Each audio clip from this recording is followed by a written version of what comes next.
próximo asesino en serie que veremos es famoso por cometer diferentes delitos. Entre ellos se encuentran la violación, pedofilia, tortura, robo y asesinatos. William Bonin, mejor conocido como el carnicero de las autopistas, nacido el 8 de enero de 1947, era el segundo de los 3 hijos de un matrimonio de alcohólicos, que lo dejaban la mayor parte del tiempo a cargo de su abuelo, quien había sido encarcelado 2 veces por conductas pedófilas. Su padre abusó de él desde los 5 años y poco después fue enviado a un orfanato en el que recibió constantes abusos sexuales. Cuando salió de ahí, con 9 años de edad, comenzó a ser señalado por acosar a su vez a los niños menores que él.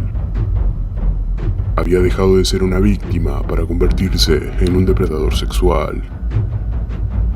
En 1965 fue enviado a la guerra de Vietnam. Regresó a su casa tras 3 años de combate rodeado de condecoraciones por su valentía y buena conducta.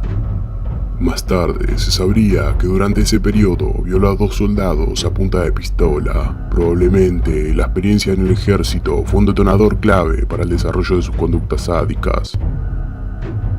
En 1969 fue detenido por la violación de 5 adolescentes. En ese momento, los médicos descubrieron por las cicatrices de su cuerpo que había sido sujeto de abuso infantil.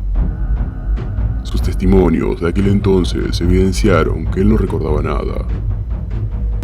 El diagnóstico fue extenso, además de un desorden sexual originado por la incapacidad de resolver abusos sufridos en la infancia. Los psiquiatras detectaron un trastorno maníaco depresivo y daño cerebral. Tras permanecer 5 años en un psiquiátrico, fue dado de alta.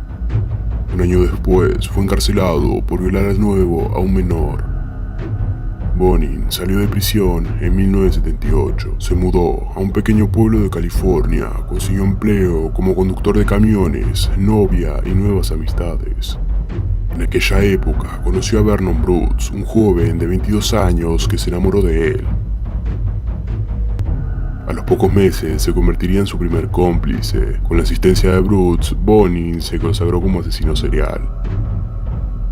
Su procedimiento era siempre el mismo. Recogía en su camión a adolescentes que hacían autostop, los sodomizaba, asesinaba y abandonaba el cuerpo en cualquier punto de la autopista.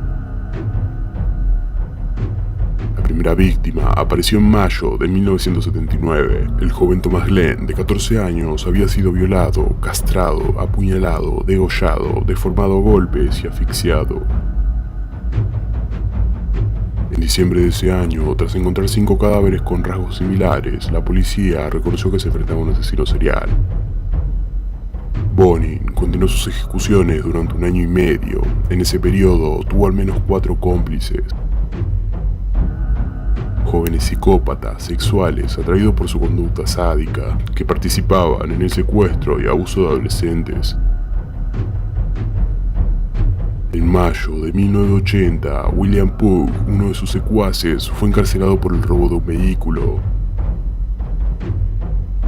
Semanas más tarde, desde su celda, escuchó en la televisión que hablaban de la búsqueda del asesino de la autopista y decidió confesar que conocía al culpable. Las declaraciones de Pugh no eran suficientes para inculpar a Bonin, por lo que la policía decidió seguirlo. El 2 de junio observaron cómo subía un chico a su camión y lo detuvieron mientras intentaba sodomizarlo. Bonin fue juzgado por 14 asesinatos, agravados por necrofilia y robo. No expresó remordimiento alguno, de hecho, confesó haber cometido 21 homicidios en total.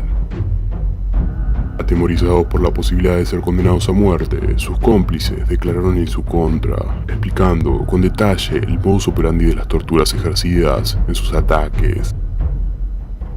Estos jóvenes, psicópatas con una baja estima que los hacía fácilmente manipulables, habían sido seducidos por la fortaleza y el carácter de Bonin. Su complicidad y fidelidad alimentaban el ego de Bonin, permitiéndole entregarse por completo a su incontrolable convulsión sexual. Era capaz de llevar una vida totalmente normal, que nunca levantó sospechas, más allá de las acusaciones y sentencias de violación y sus actos que estaban dominados por una impulsividad y falta de memoria emocional.